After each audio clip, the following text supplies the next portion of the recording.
It is a very special treat to have Dr. Emily Sbiroli on the podcast. She is an emergency medicine physician, and she's also a resident that I had the privilege of training back in the day. And one of my favorite things about being in attending is when your residents become your colleagues and that they surpass you in areas of expertise and develop niches that are interesting and bringing so much value to the world. And I'm very excited to catch up with her and share her with our audience today. Hi, Emily. Hello. Oh my gosh, that's quite an intro. I would definitely not say surpass, but I would for sure say, joining on the journey of trying to make change in medicine. Yes, Yeah. you are a change maker for sure. And I'm really excited to talk more about your expertise in climate medicine. But I want to start with your doctor origin story. Why did you become a physician? Man, I feel like probably so many of us have written our personal statements about this, right? If you think about everyone's journey and, your medical school statement, and we're always reflecting on it. I feel like it's always a little bit different maybe every time we think about it. For me, I actually came to medicine through my work in sustainability and through my work in environmental science. I did study that in undergrad. I did environmental sustainability in my undergrad. And when I was in the job market at that time, it was around 2010 when I graduated college. The job market was kind of similar to what it was when I graduated residency. I wasn't too great. It was a pretty significant recession at the time. And working in the field of environmental sustainability just wasn't really filling my cup. I kind of was missing that person to person interaction and feeling like you could make a difference at work and in someone's life. So I was going to go to environmental engineering school. Before I had to do that, I had to take some extra kind of prerequisites for it because I didn't take things like bio, for example, or chemistry when I was studying in undergrad in my environmental sustainability degree. So I had to do a post-bac program anyway. And I was like, you know what? I'm just going to try out medicine and see if I like it. And at the time, I was actually super squeamish, Andrea. I don't think you know this about me, but back in the day, I was super squeamish. I was the patient who would faint every single time you would get her blood drawn. I couldn't even put a contact lens in my eye without totally freaking out about it and having literal panic attacks and kind of thinkable episodes during that time. So I've come a very long way in terms of really overcoming that squeamishness and that fear. And now I'm, a board certified emergency medicine physician and seeing squeamish gross stuff all the time and totally okay with it. So in terms of what really kind of inspired me to make the transition from sustainability to medicine was that I realized at the time that healthy people would be more likely to make healthy choices for the environment and make healthy kind of lifestyle choices and kind of vice versa. A healthy environment tended to empower people to think about their health more if they were living in a place that was a bit more clean energy or sustainably minded. So that was kind of the transition for me was, hey, you know what? Maybe if I worked on people and kind of worked on this from a people angle, worked on it from their health and really tried to make that connection between the environment and our health, I think I could do it. I think I could be a good doctor and do both. And so I was able to go to medical school at SUNY downstate in Brooklyn.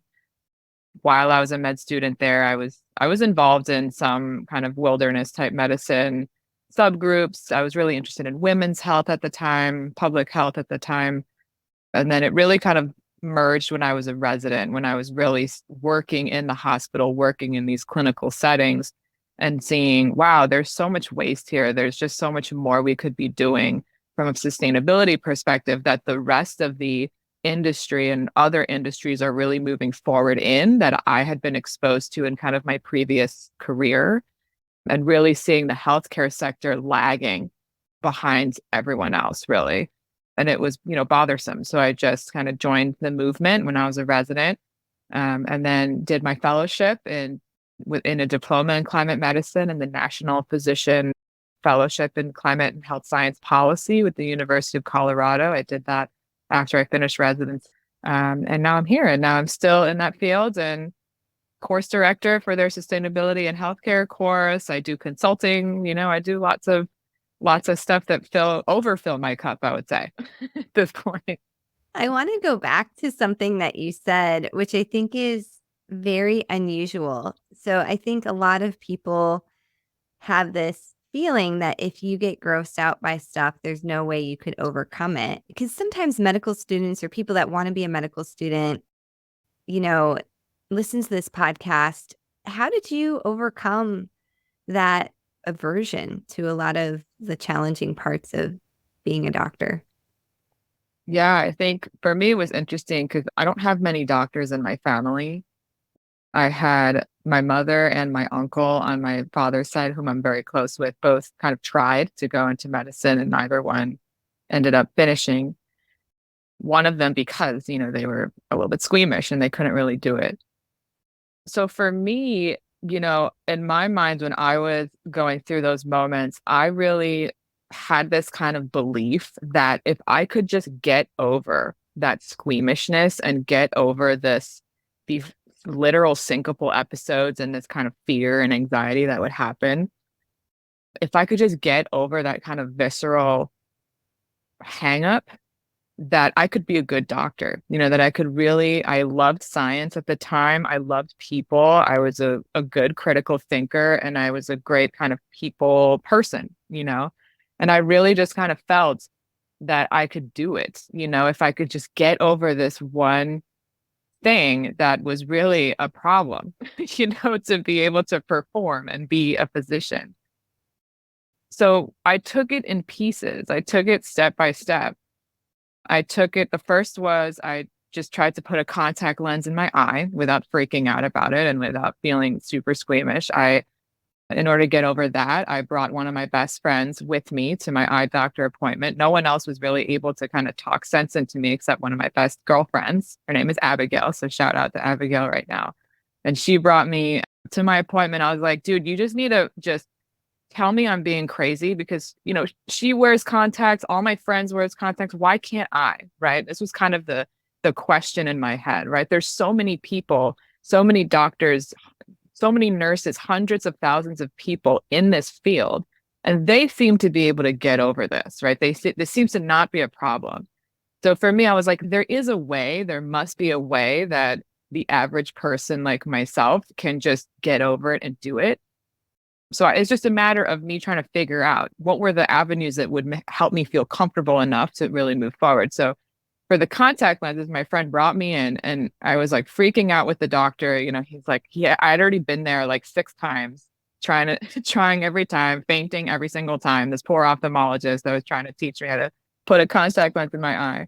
And finally, my friend just like looked at me while I was having this freak out and she was just like, dude, calm down. What are you doing? This is not a problem. You are so much bigger than this. You are so much stronger than this. This is just a tiny piece of, plastic or silicone, whatever it was that you put in your eye.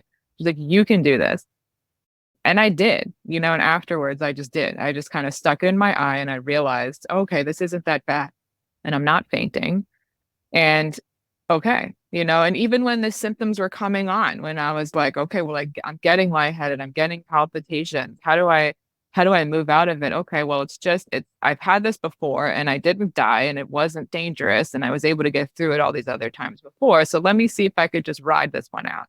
And kind of once I did the first one, I kind of just took those moments and brought them into the next times when I was getting squeamish. So another time would be I was doing lab work on mice, and I was working for a pediatric surgery department at Columbia, and I was a research intern there, and we had to do a lot of mouse work, and I was fainting every time I had to harvest the little mouse organs for this pediatric surgery unit. We were studying tumors, and these little mice would grow tumors, and we had to like harvest all their organs and open them up and literally dissect them.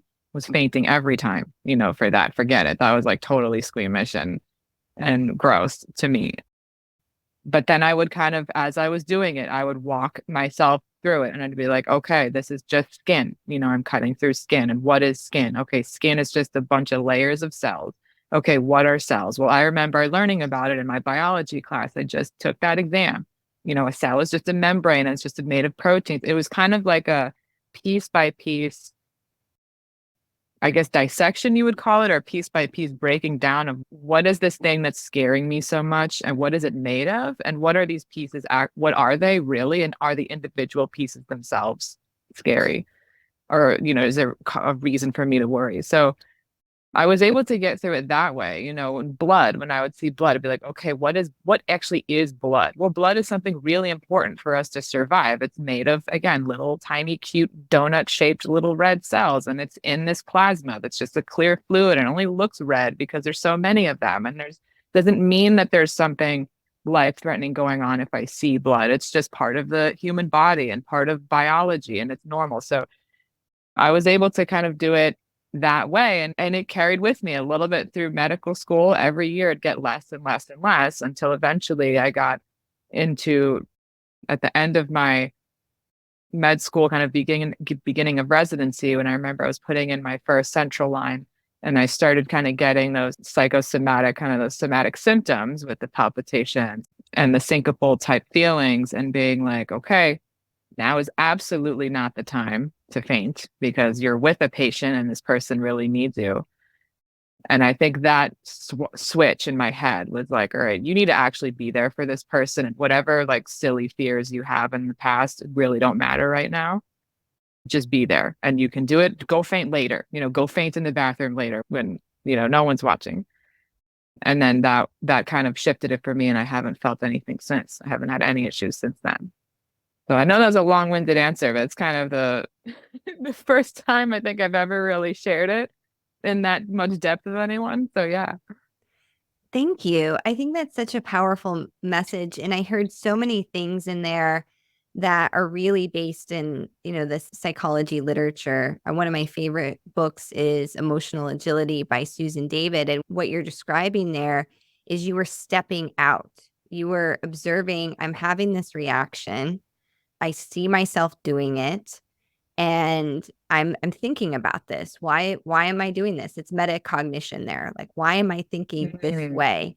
Is this Mm-hmm. a thought distortion? So I love to talk about this on this podcast is we have thought distortions. So, Mm-hmm. we can fixate on the gross parts, but it's like, okay, yeah, this is a little gross, but I have to kind of get over it to be able to do my job, which is really meaningful work. So I think you just Yeah. outlined something so beautiful there. And I'm curious now too, because you've had that experience, we see a lot of patients in the emergency department that come in with panic attacks and, that may have symptoms like this. What's your reaction when you interact with them? Because to be Mm-hmm. honest, some of us who haven't had that, it's very easy to be othering to those patients. Yeah. No, I definitely have empathy for them. I've been there. I totally feel what they're going through. I do find it hard sometimes, though, to kind of talk to them because I know in the moment at least when I'm going through that stuff or when I had it, it doesn't quite matter what someone else is saying to you. You really have to have worked through it before to get the tools to then apply them. So when I was going through my training and having these issues with panic, I did have a therapist, at the time. And the therapist was a behavioral cognitive type therapist. And he would be like, okay, well, next time you feel this, here's some things in your toolbox that you can use to apply. In the moment, it's hard though. If you didn't already think about those things and prior or kind of prepare something to think about when you have those moments of panic, it's not that easy.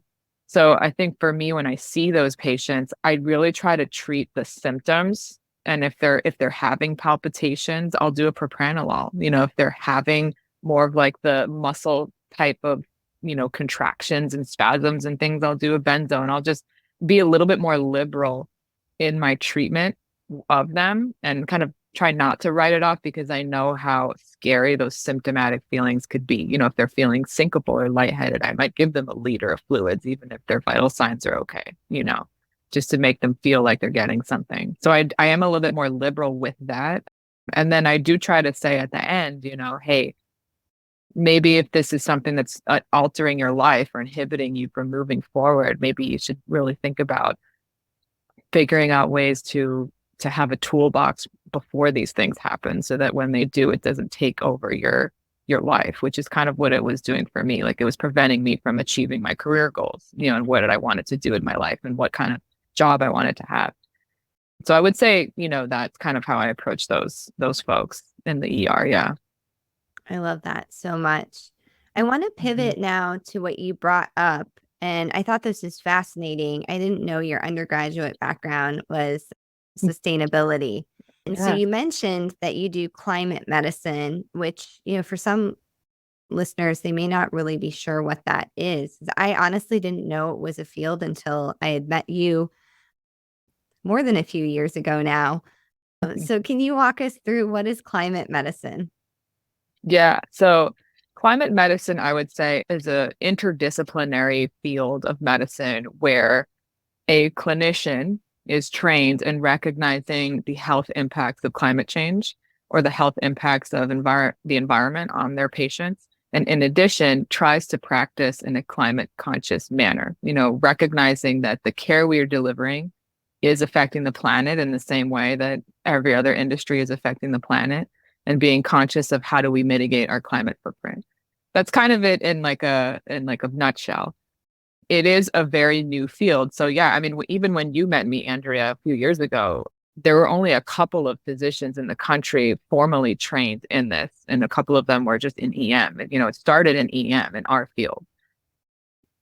Now I mean, we run a course. There's over 25 clinicians in each certificate that we run. We have 5 of them. We have a waiting list of over several hundred physicians waiting to learn about this kind of stuff. So it has absolutely exploded, I would say, in the last several years. And I think it's mostly being driven by the younger generations, by Gen Z and millennials. If you look at many polls, Gen Z and millennials are the generations most concerned with climate change and environmental sustainability. And what are we doing for it? And that's just across the board in the population. And that, of course, is now being reflected in medicine. You have more trainees and you have more medical students coming in with these questions. What are we doing for our climate footprint? It's hard for them to really go from a mindset where they grew up in a world where everyone's talking about climate change and environmental impact. And then they go to a hospital or they go to their medical school or they go to their residency training and no one is talking about it. No one is doing anything. They're going to be the ones to really raise a voice. So what we're seeing is a huge explosion in the younger generations for sure, who are interested in these problems and who want to be able to practice medicine in a more conscious way. I Yeah. love that. Let's make it really practical for the listener. Let's say you are CEO of a hospital for a day. What are your top 3 things that you would say, hey, we're changing these things effective immediately because these are low hanging fruit and also really impactful?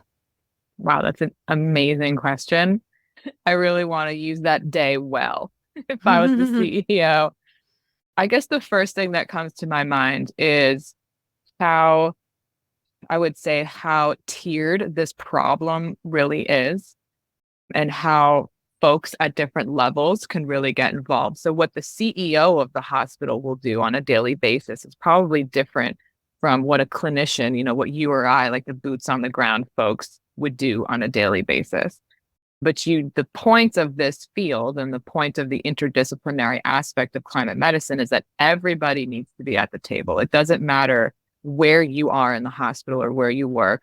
If you're in facilities, if you're a medical student, if you're a nurse, if you're the CEO, the table is the same and the problem is the same. And everybody needs to get together to be able to solve these issues. So, for a CEO perspective, if I was like, and this would be the dream, to be honest, would be Emily's, sustainable hospital. And then you just come in and it's a beautiful green hospital with windows and, amazing water features and no, crazy lights that are fluorescent. You just have just a totally beautiful place. From a CEO's perspective, I would say recognizing the connection and the role that the emergency room and the hospital has in defending patients' rights when it comes to climate inequities, when it comes to environmental inequities, especially if you're in a hospital that's more an underserved area. One of the places I work at is right on the border of Tijuana. And so we see a lot of underserved patients there. And I see, differences in how these climate impacts, how climate change is actually affecting some of these folks. So I would say, first, on a macro type level, being aware that the hospital is going to be the one that will share with their patients and share with the community, hey, climate is affecting your health, right? Air pollution affects your health. You might have a horrible asthma exacerbation because the air quality is so poor. And as your hospital, as your healthcare provider, I'm going to let you know that in this heat wave, for example, you might be at risk for exacerbations in CHF, for stroke, if you have like cardiovascular disease. As the healthcare system, I want to be the one that's sounding the alarm bell for the vulnerable patients. That's kind of what I would do on day one if I were the CEO. From there, the care is the same. And I think that's the message that I am most interested in sharing, is that physicians kind of feel like, well, or clinicians, well, there's not much I can do because I don't know much about it. I don't know much about this problem. I don't know much about environmental sustainability. So what can I really do? But do you know how to treat a patient with an asthma exacerbation? Do you know how to treat a patient with heat stroke or heat illness? Do you know how to treat a CHF exacerbation? Yes, you do. And these are the cases that come in to the hospital. These are the cases that the hospital needs to be aware of when there are environmental events going on. These are the patients that are vulnerable. Do you know how to treat a homeless patient and what their risk factors might be? Should they be outside in a heat wave? No, probably not, right? So this is the kind of bridge, or at least the what I learned in my field at this point, and as a clinical medicine or climate doc, we call ourselves, that you don't have to actually reinvent the wheel. You just have to be there to make the connections as to like these are the problems going on. And then same thing from healthcare delivery perspective. As the second thing I would do as a CEO is really looking at clinical care and is it efficient, and what is our climate footprint of clinical delivery, of care delivery. So I would, if my hospital does not have a greenhouse gas inventory, which the 3 hospitals that I work at do not have greenhouse gas inventories, the first one I would do is, well, we need to measure what our emissions are before we can even make meaningful change. So getting a team together to make an actual greenhouse gas inventory and figuring out where our largest emissions are for our particular hospital, that would be a number 2 on the list of things to do. Wow. That is just I love the message that you're sending, that everybody in the healthcare organization has a role in addressing this problem and has potential solutions. And also emphasizing, as our emergency departments are increasingly crowded, one of the other drivers of this is climate's impact on health. You know, gosh, I just listened to a story about the heat waves in Arizona, and Mhm. the number of patients that come in with this very late stage heat illness, and it's just heartbreaking. And then Yeah. the worst part is, so if you do manage to save someone's life that's come in with these crazy temperatures of 106 or 107, Mm. what happens at the end? You know, we know all too well that a lot of our patients that suffer from a lack of housing, we don't fix that for them in the emergency Right. department. We send them back out to the environment that puts them at very high risk, increasingly high risk for these Yep. heat illnesses and exacerbations of their underlying medical problems. And that ties into this idea of moral injury. So I'm curious how you deal with that, because Mhm. you care about the climate a lot. I know that this is, something that is profoundly impactful to you. And emergency medicine is hard right now. Like, certainly this isn't the only issue that's making our specialty hard. So, how are you finding a way to hold the very real moral injury that you inevitably know you're walking into every shift? Yeah. How do you keep showing up? It's so funny you mentioned that, yeah, because I was talking to some of my other climate colleagues about it. And it's funny because we're all in different specialties. So there's, family medicine, there's neurology, there's psych, just kind of everybody. We were talking about exactly the same thing where we're like, hey, we're like particularly burned out in this field in a way, because not only does healthcare just burn everybody out, but now we're also dealing with climate change, which feels like another insurmountable monster in the distance, right? That's just looming over everything. And so how do every day of my life is just, okay, I'm either emergency medicine minded and I'm still a full-time ER doc and I still do my shifts and I'm trying to deal with that. And then in my quote unquote downtime or my quote unquote off time, I'm doing things related to environmental sustainability, which again is another area where we're trying to make momentum, but there's just so many obstacles and there's just so many, reasons to give up. To be honest, Andrea, I mean, I would love to riff with you on this because if you have any great ideas, because I know you're much more educated than I am in this kind of space and thinking about these issues. But I would say, at least on the surface, I mean, I think just having my wolf pack, I call them, of women, of friends that we can rip with and just kind of go through the horrible days with, when it's an EM, like send a text to, my good friends on shift and be like, wow, that shift sucks. Do you want to go get a beer? Like, yes, I do. Let's go do that. And then same with climate, like, oh man, guys, there's another heat wave. Here's a horrible article about it. Like, well, is anyone doing anything cool at their hospital? Well, yeah, I just, did a study about, decreasing waste in my ICU. So that's kind of cool. Just maybe sharing wins, I would say, are the ways to kind of keep us going. I don't know. I think I still have some juice in me. I'm only 3 years out from residency. So I think I still have some juice that I can squeeze and a certain reserve. Maybe I'm not on the complete burnout spectrum. I'm fully there yet, but I don't know. I think doing at least the climate work in a way balances out the medicine problem, because I feel even if I can't, horrible shift in the ED, for example, or you feel like you couldn't really make a difference in anyone's life because everyone's mad at you. Everyone was waiting 9 hours before they saw you. ED was boarding. You forgot to get the patient a blanket when they asked you for one, and then they're mad at you, right? And then you kind of go home and it's like, all right, well, I feel like at least now I'm also working on a much larger macro problem that will affect many lives if I can make some sort of dent, as opposed to just focusing on that one life or that one individual that maybe I didn't feel like I was able to fully help in that moment. The climate and sustainability work is like, okay, well, at least I'm working on this study that is trying to reduce plastic in healthcare, and that's going to help a lot of people, and so that's one of the ways I think to kind of balance and counterbalance. And the same thing with, on the other hand, with the climate work, right? If we try to pass a bill and it doesn't go through and we couldn't get, the California legislator to agree to, setting higher standards for air quality and things like that, then it's like, all right, well, at least I can go to the ED and here's a ankle fracture I can reduce. And now you feel better, patient. Now you can go home. It's kind of taking the wins, I think, and really kind of focusing on the wins, maybe. I don't know. What do you do, Andrew? I want to know what you do.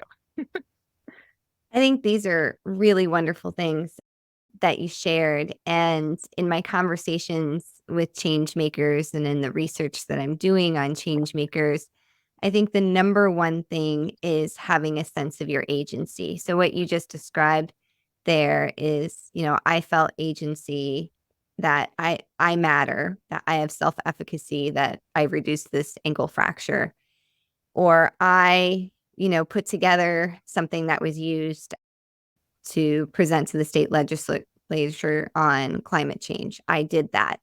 So that's really, really important. And I think one of the things physicians and healthcare professionals can fall into the trap in is minimizing the impact that you have. So agency is really important. And then the other things I heard in there that resonate with the themes and the research that I'm seeing is you got to care. I mean, if you don't care, if you're apathetic, this work is just soul crushing. And I think some people think apathy is protective. It's really not in the Yeah. long run. But when you care, you also have to have boundaries. And you have to have a sense of where you are on that. And healthcare professionals a lot of times don't have great boundaries, and especially I think going through medical school, we're strict of boundaries a lot. So what you just described, this monumental challenge of how are we going to overcome climate change and how are we going to do that in a healthcare context where, a lot of the materials we use in healthcare are plastic, which I want to come back to Mhm. plastics in a moment. Those are really, to me, what people need. You need the agency and you need to care and you've got to have the boundaries. And if any of those get out of alignment, the burnout's coming. It's coming for you. Yeah. Yeah. Yeah. I totally agree with that. I mean, I think part of one of the one of the ways I think for me to kind of again this idea of taking it piece by piece and kind of problem by problem instead of trying to get overwhelmed by the entire issue and just being like, okay, what are the pieces that I can really that are affecting me right now, and what are the pieces that are filling my cup, right? Because there's so many things we can choose to do, and even in the ED and in environmental work as well. Kind of like, yes, everything seems like it's relevant. Everything seems like, it could be potentially helpful. But are all of those filling your personal cup, right? Are you personally interested in those things? So at least for me, for example, is I found that even though policy work and writing letters to legislators and things like that and doing those phone calls is helpful, it wasn't really filling my cup. So I don't do it as much anymore, even though folks still ask me to do it. I'll kind of participate in it, but I don't quite do it because it's not as interesting to me as, for example, doing a greenhouse gas inventory for a practice that wants to go green. So kind of like to figuring out, and I use the fill your cup analogy because I've heard that from you, Andrea, Mm-hmm. from your work and from your podcast. Like I just love that image of, what is filling my cup. And so what do I want my cup to look like? How are the things in my cup nourishing me? Right? Is it if it's not policy, for example, anymore, then I'm not going to do it. We have limited time. But I'll do the things that I think about every day and obsess over every day, which is nerdy enough for me, greenhouse gas inventories, right? Like what is the climate footprint of this thing that I'm doing, or this thing that I'm drinking, or this thing that I have in my hand, or this medical device, right? What is that? And so kind of parsing it out and being piece by piece, like, yes, this all, I'm interested in all of this and I'm passionate about all of this, but figuring out what am I really, what's really filling my cup, what's really giving me that joy and like the biggest bang for your buck in a way. I don't know if that makes sense.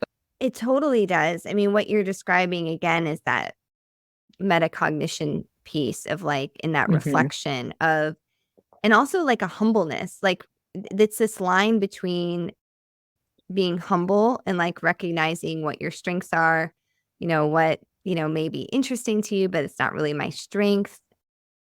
And then also having that ability to say, yeah, I know myself, and this is how I want to use my special gift. This is what fills my cup. I'm good at this, which gets into the concept of ikigai, what I love doing, Yeah. what the world needs, what I can be paid for. And so ikigai is a Japanese word. So that's a really key concept too that, I had no idea what ikigai was probably until a couple of years ago. So I think if Yeah. we can help young physicians, healthcare professionals find their ikigais earlier, that is also going to really decrease the burnout. What's your take on the role of student loan debt and Hmm. the threat to people following their ikigai and the relation of student loan debt to burnout? I'm so happy to kind of talk about that because the student loan question for me actually brought up a much larger personal finance question, right? So when I was a resident and medical student, I know so many of us resonate with this. We did not have an education at all in personal finance and what these massive debt loans really meant for our personal finance and how to even think about your financial life over the long term, which is crazy because you think about, okay, well, we're in a class of folks who, sure, like by the society standards, we're going to be kind of, higher earners on that side of the spectrum. And at the same time, we carry the most amount of student debt, compared to other fields. And so how is it possible that we kind of go through all of our training, all of our a medical school residency training without any education? So for me, Andrea, also, that was totally a huge part in even just feeling empowered enough to pursue my other interests. So to even say I want to do sustainability work or I want to work X amount of shifts. How do I even know what I wanted if I didn't understand my own personal finance? I mean, I will be full disclosure. I graduated. I had no idea what a fund is. What is a retirement account? What is even a high yield savings account? What is a credit score? Like I literally didn't have any baseline education, like a financial education at all. My parents were from Italy, and they're from a system that's totally socialized, and has a totally different way of supporting their society there and their people. So they didn't really have a sense for me of, okay, well, now you need to open a retirement account or you have a retirement account. This is what it is. And sure, yeah, just take the student loans. We don't know what that means, but go ahead. Yeah, take them, right? They had no idea. I had no education at all. So once I graduated and I saw, at the time we were in the COVID kind of forbearance part. So I didn't actually have to start making my payments again until I guess it was like 2022 or beginning of 2023, because almost all of my loans are federal loans. So I did have that pause, which I took advantage of. And, I was just like, all right, well, if I don't have to pay, I'm not going to do it. I don't know what this means. But once I started having to pay, I was like, all right, well, now I'm scared. Like, can I pay my bills? Like, we have a mortgage. Like, can I pay my mortgage? Like, am I saving for retirement? Do I have an account? I'm an independent contractor. I don't have an employee, 401k or something like that. I have to make it myself. And I found myself, relying on all these other, frankly, finance bros and all these finance dudes and accountants who were like, no, yeah, just put it in this, put it in that. And I had no idea what any of this meant. So I took a personal journey for, I would say, the past year. I would say this month is 1 year where I was like, no, I'm going to learn about personal finance. I'm going to learn how I should be budgeting, how I should think about my future. How much money do I actually need in retirement to live comfortably and set my goals that way? And then where do my student loans really fall into it? How do I now take care of these massive loans? Full disclosure, I have like 240,000 in loans that I still need to deal with. So how do I build my life, around that? And it has been the most empowering experience of my life, to be honest with you, to go and learn about personal finance, learn about investing, learn about how do I make a budget, how do I save each month, what are my buckets of money that I have, that what's my disposable income, what's not disposable. It has been the most empowering thing because it now gives me the peace of mind where I'm like, okay, now I have my money understood. I know where my loans are kind of falling into it. I have a better sense now of what I'm looking for in my loans. So I started learning about interest rates more. What is compound interest? How does that work? What are the interest rates that, that will help me achieve my financial goals? So for example, pay off the loans that have a higher interest rate, more than 7%, which is typically, what the stock market would make, inflation wise. I know I'm not talking that specific right now, but in that sense, it was learning, what are the loans? How do I pay them off in a sensible way that also does not inhibit my long-term plans where we want to buy property. I want to have X amount in my retirement account. I want to invest a certain amount. I want to save another amount in a high yield savings account. I want to do all these other things. And so it's been the most empowering thing. And now, since that kind of, I would say, aspect of my life feels very under my control, before it felt completely out of my control, that 240,000 student loan debt no longer is scary, even though it still exists as the same number and the same monthly payment. It's way, way, way less scary because I understand the role that it's playing in the larger context of my financial goals, if that makes sense. I know that's long-winded, but that's kind of I what love it. changed my life. I love it because, again, this is like the theme of the podcast, right? What you just did there is you owned your own agency. You said, because I Yeah. think honestly, I had some student loan debt, but a lot less because I was in the military. Like everything, though, one of my favorite equations was shared to me by the whole physicians, which I know you got to meet them, that, suffering equals pain times resistance. So the pain is your student loans. They're Yeah. there. If you took them out, they are a reality.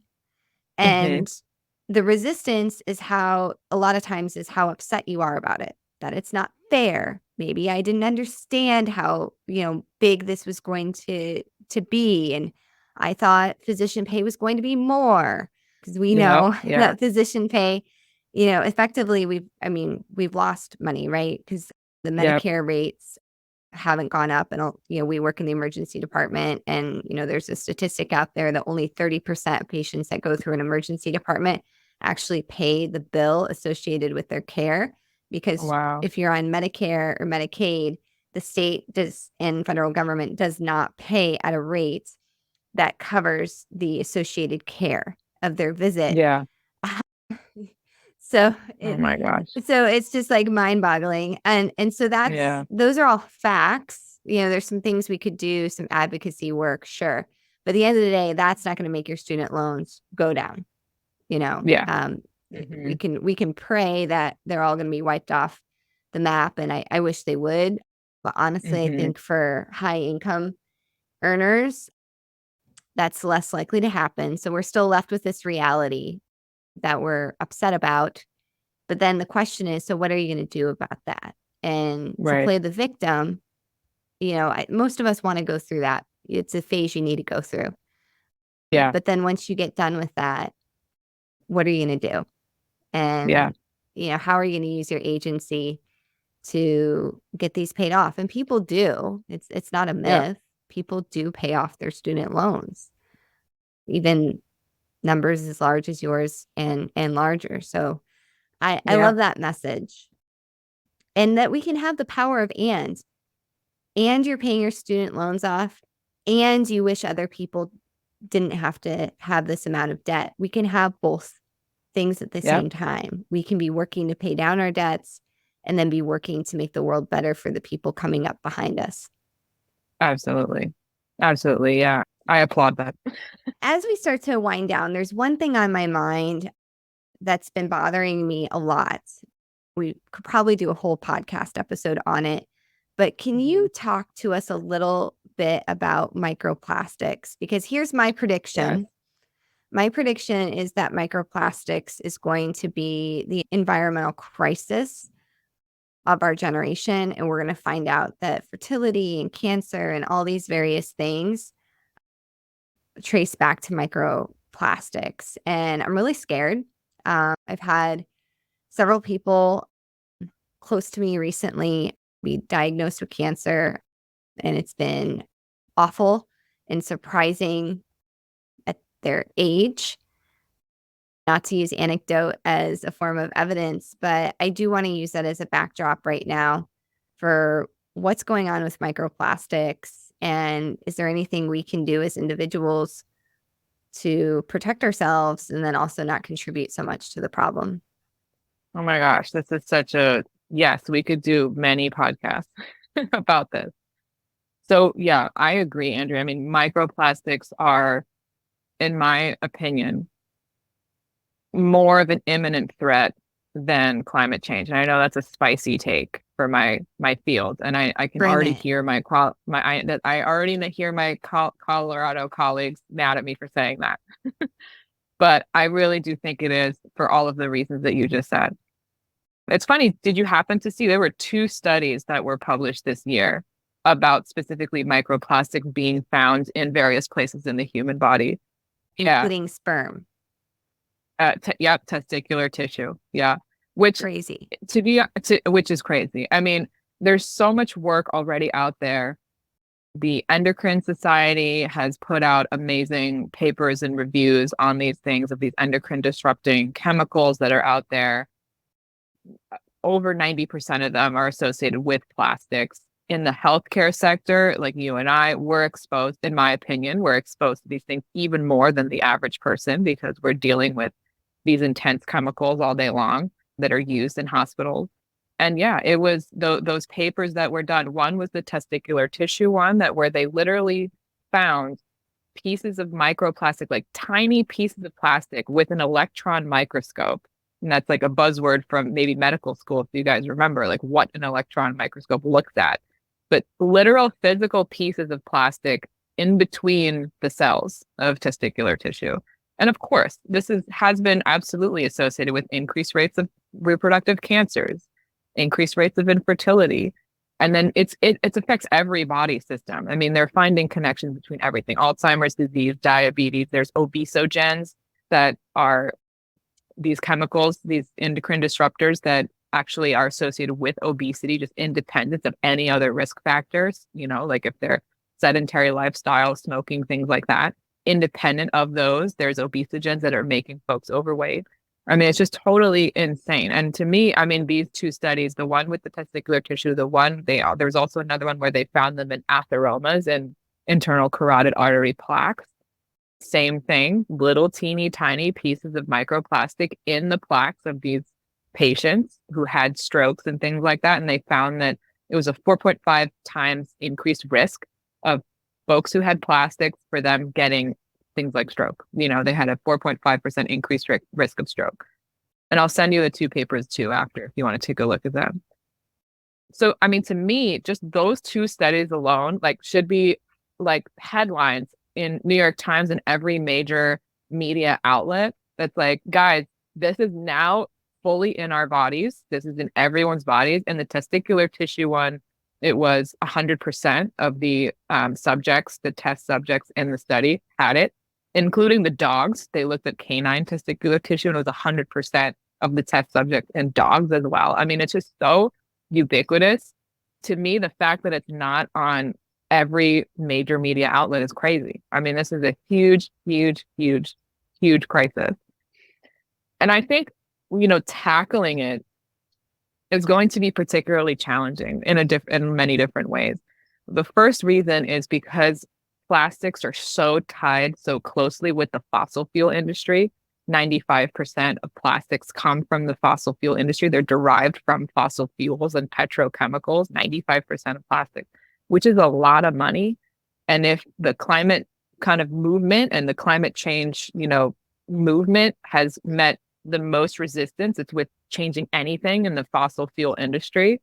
And so now we got to take away one of your best products and your biggest money makers, which is plastic. And now we're going to tell you that it's going in everyone's health and making everyone sick and force them to now change that as well. I don't know. I honestly don't know. There's just so much resistance in that industry to any change because it's so lucrative for everybody involved. And it's so tied up with international affairs and political affairs and all these kind of foreign relations that I don't know anything about. And I prefer not to because it's just so, if that's going to cause burnout in me, I think that's going to be it, is trying to figure out, you know, all the political ties behind all of this.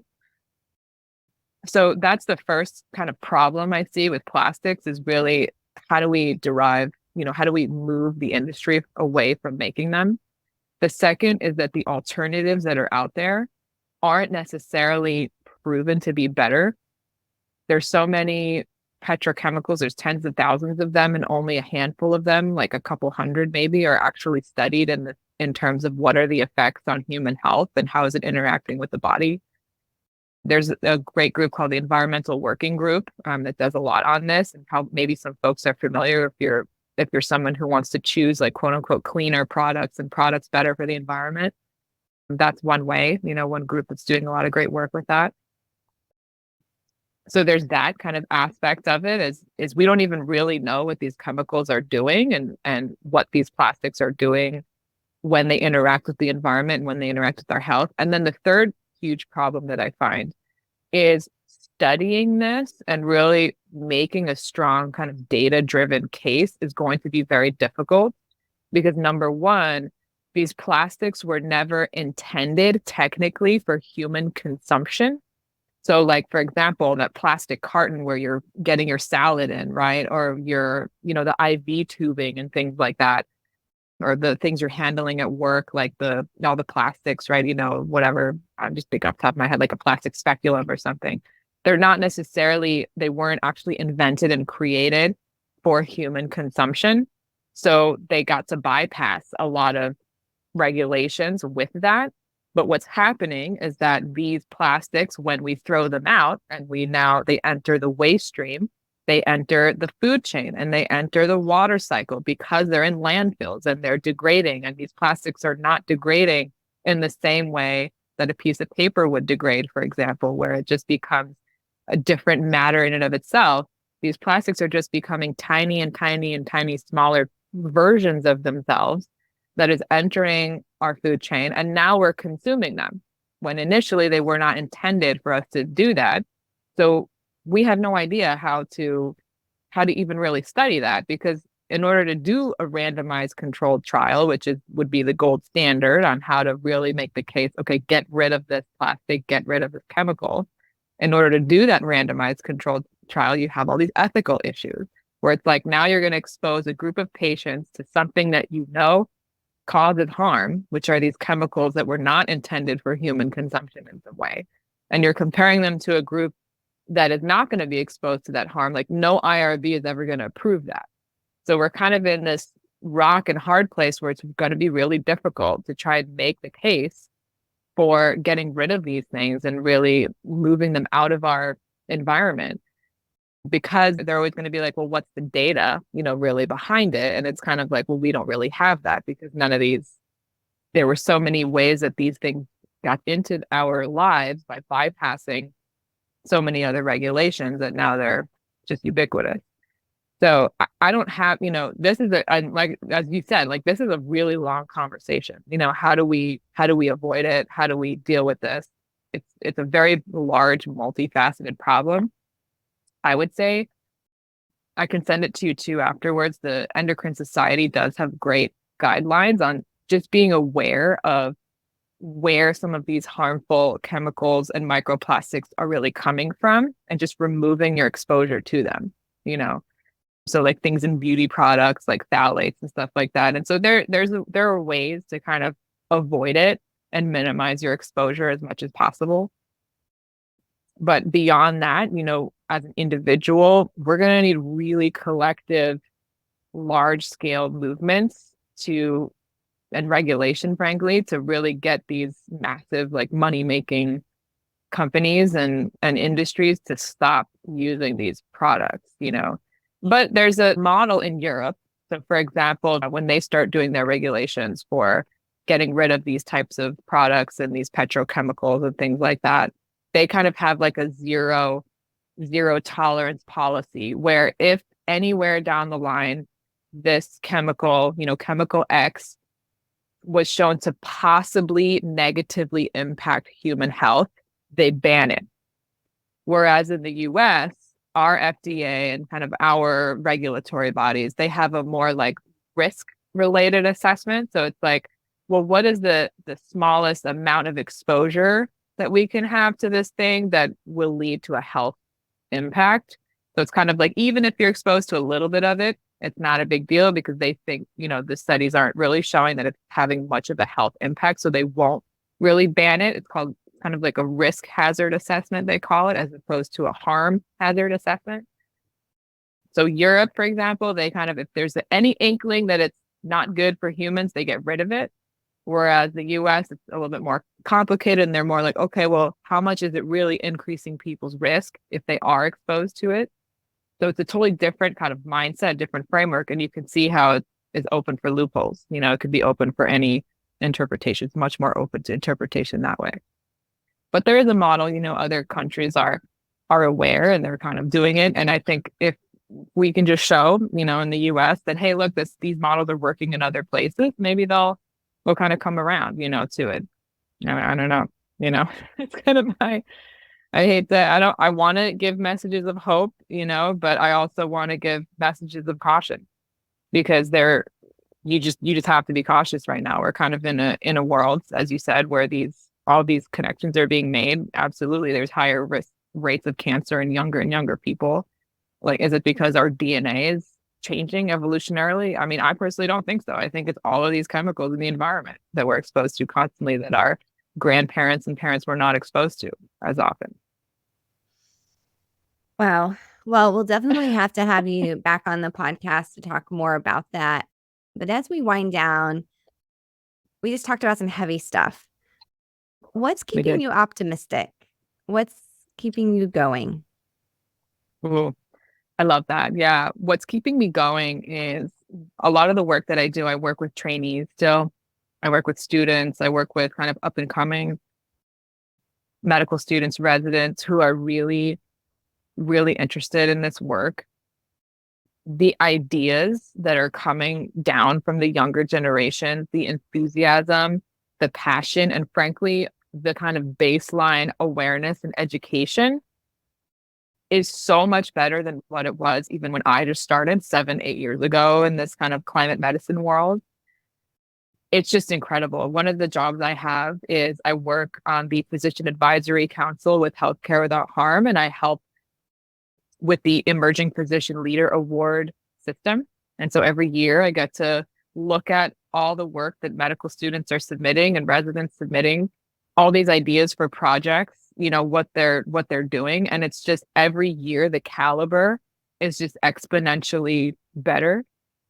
And it's just so inspiring. And so many more folks are getting involved where it's like, okay, I feel like the burden, like the distribution of burden is now kind of spreading out more and more. So I feel more like my wolf pack is growing, where I feel like I have more folks that are in it and that are committed and that are ready to really do something about it, for better or worse. So for me, really interacting with that up and coming generation where they're so engaged and they're so interested, like absolutely gives me hope and fills my cup. I'm just personally waiting like everybody else, for these leaders who don't really have this kind of expertise or these concerns for them to just retire and go get their boats and whatever, pensions and stuff and then let us, start really taking over. that's what I that's what I'm waiting for. I love it. And how can our Yeah. listeners connect with you? Because I know they're going to be so inspired by this and want to learn more. Yeah. As of right now, I'm fairly active on LinkedIn. So that's the easiest way, I think, for folks. Just Sbiroli MD on LinkedIn. DM me, message me, post to me. I'm always looking at it. I love connecting with professionals there. I do hope to get a website at some point. I was really inspired by yours, Andrea. Actually, I love your kind of platform that you use. And I was actually showing my cousin the other day, who's a graphic designer. I was like, look at my colleague, like, look how cool her website is. She's like, you could totally do something like that. So I was like, oh my gosh, now I'm like starstruck. So hopefully a website at some point. But for now, most of my kind of communication, I like to post studies. I like to post things on LinkedIn, different opportunities for engagement. For example, just now I posted a link to if you're a clinician and you want to sign on to a petition to help make dry powder inhalers available in the US, which have a lower climate footprint than our aerosolized components. So, like, for example, if you're prescribing albuterol in the ED, those little aerosolized inhalers have a much higher carbon footprint than a powder version. But we don't use that in clinical medicine typically and kind of on a large scale in the US, like they do in other countries like the UK and Canada. So there's a petition going on now for US doctors to supporting, hey, look, let's try to get some options for dry powder inhalers for our patients instead of always just using the aerosolized ones that have all these high kind of carbon footprint emitters in there, like emission pollutants. So that's an example. I like to post stuff like that. So I would say LinkedIn for now, and then hopefully a website at some point in the near future. Awesome. Well, Yeah. it has been so wonderful having you on the podcast. And I just want to, social media is tough, But I will Mm-hmm. tell the audience that you actually are the reason I am a simulation director at the organization I work with now.